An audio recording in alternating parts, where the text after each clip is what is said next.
Hello artist, it is Tuesday, June 30th, 2020. It's our 46th day of sketching together. I hope that you had a wonderful weekend and didn't mind the storms too much yesterday, stayed in safe from them.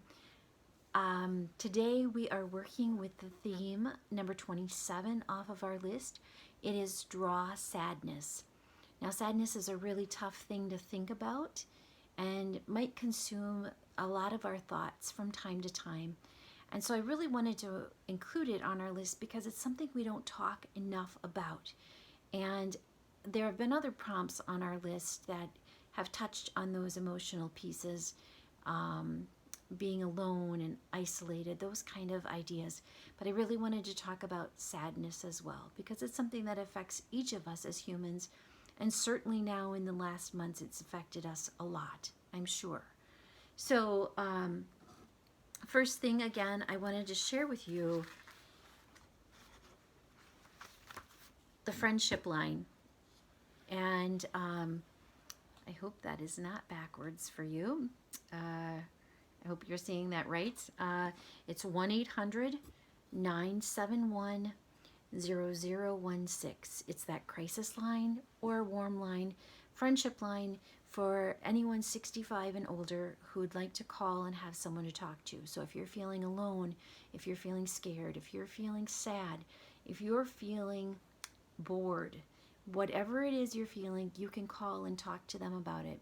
If you're feeling overwhelmed by anything in your life right now, give them a call. There's someone there 24 hours a day wanting and willing to take your call. So you might not always have friends and staff at Oakwood available 24 hours a day, but give the friendship line a call. So 1-800-971 0016. And I know that they'd be willing to talk to you.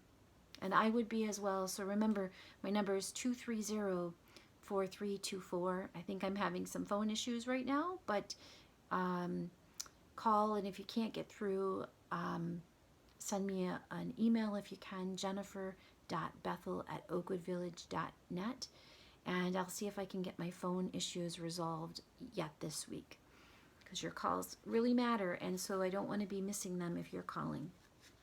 So sadness to me, I always come back to the very, very same thing. I did my drawing a little bit earlier so that I'd have a little bit more time on camera to go into it with color. So sadness to me always brings me back to my Uncle Jim. He died in 2015, January 29th, 2015, and it was the hardest, most gut-wrenching day of my life, or evening of my life. I found out at about 9:45 that evening that he had died around 2:30 that afternoon, and none of us knew until about 8:30 that night. So it was a very, very difficult time. He was 52.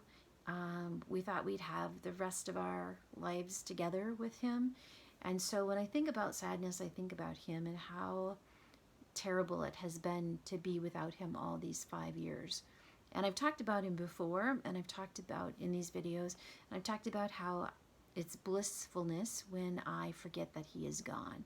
And then when I have a moment when I remember he is gone, it hits me like a ton of bricks, and it's like reliving his death over and over and over. And when I forget that he's not around, it's a really great thing. That life is a little bit easier when I forget he's not here with us. So when I think about my Uncle Jim, we had 15 summers in the North Woods with him. He loved going up north. He lived for it, actually. He lived to go up north every summer, for a week every summer, spending his time in St. Germain. But it was first in the year 2000 that my mom and all of my siblings and my uncle and his two siblings, or his two children, rented a cabin at Ladysmith, and that began our family tradition where all of my mom's 7 siblings, 8 of them total with my mom, would go up north together and rent cabins in the same resort. But that first summer was in Ladysmith, and that really kind of set this love for the North Woods for my Uncle Jim. And so when I think about sadness and what that means to me, I think about all the nights and times I spent on the dock with him and fishing and just looking out at the lake. And I think of a lone loon, and where we would go for many, many years in the North Woods in St. Germain, Wisconsin. We'd always see a loon. So I wanted to create a loon here in this lake. This does not look like Little St. Germain where we spent many of our years, but it's close enough. And it doesn't look like Big St. Germain either, Big St. Germain Lake, where they spent many summers after I couldn't go up anymore because of work or children or whatever it was. So so being up north always brings me closer to my Uncle Jim and my Grandpa Jack, who passed away recently. And it also makes me very, very sad. It's the closest I feel to them because that's what they loved most in life, going up north. But it also reminds me that they're gone and I can't be there with them, but certainly in spirit. So I wanted to talk about sadness today because I know it's something that affects each of us, and we don't get a lot of time to talk about it. Enough time. There's not enough time in our world. We don't make time for that, to talk about our grief. So I think it's so important. So if you need to talk about your grief, know that there is someone here. I'm certainly willing to help you talk about your grief. In fact, I want to help you talk about your grief because I think it's in sharing those feelings about our grief that our healing begins. It doesn't take away the pain, but it does make us feel heard when we connect with others who can understand what it might feel like for us to be sad.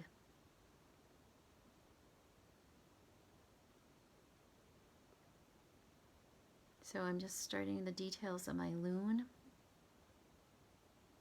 Loon has some really wonderful markings. They're so amazingly beautiful, and if you've ever seen one while you've been sitting on the dock alone or out in a boat, they're almost a little bit eerie and creepy, I find. And so maybe it's that red eye, maybe it's, I don't know, that they pop up when you least expect it, and then they go back under the water and they pop up soon again, and you never know if they're going to be right next to you or if they're going to be far, far away. So I just added the loon's red eye because they've got this red eye, and my red just kind of ran down its face, but that's okay. I'm going to go back into it later. I just don't want it to run into my white areas.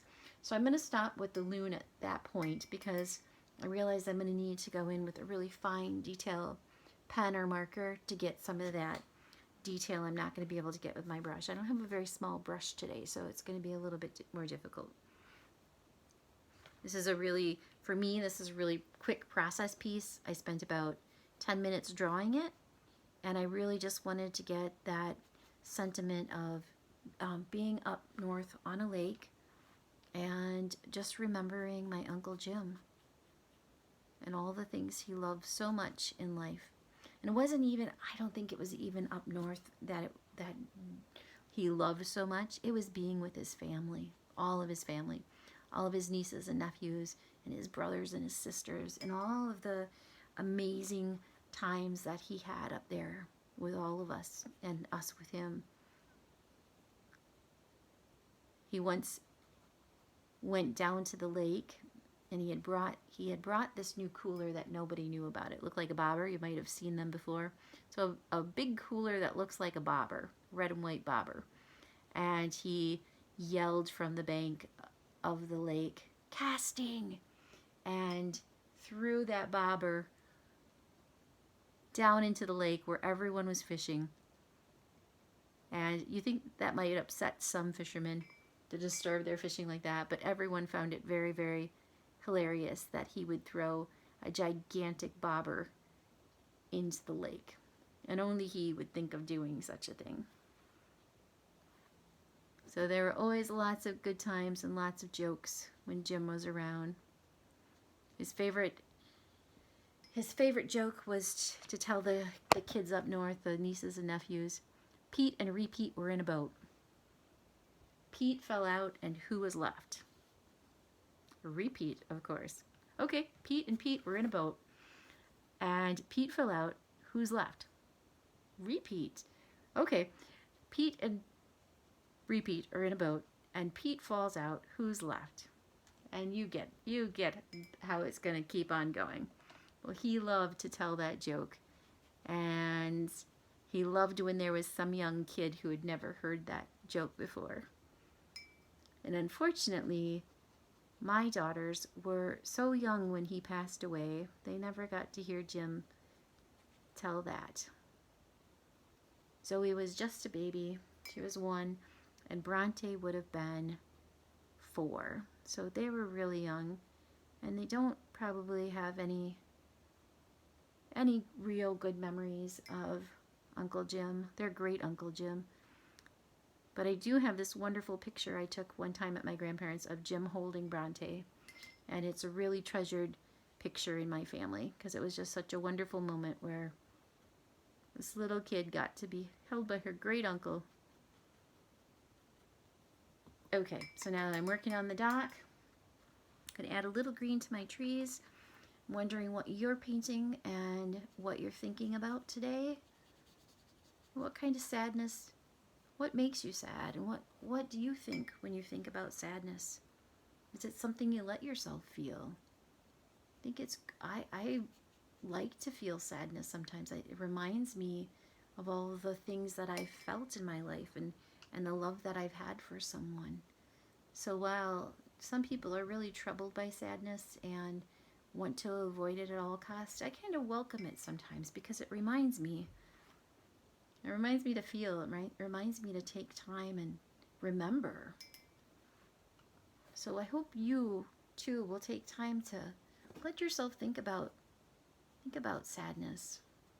Think about what that means to you and what it would look like in an image. Is it someone? Is it something? Is it just a feeling? Is it just a sensibility? Is it movement on paper? Is it a shape? Is it a sound? What is that? What is sadness to you? Okay, so just roughing that in, there's my idea of sadness, being up north, being without Jim. I'm going to keep working on this and get more details in it and add some color to my lake as well. Okay, thank you so much for being here. I'll see you back here tomorrow for our 47th day of drawing together. We're getting close to that 50th day. That's quite a landmark. So back here tomorrow for 47, and have a great day.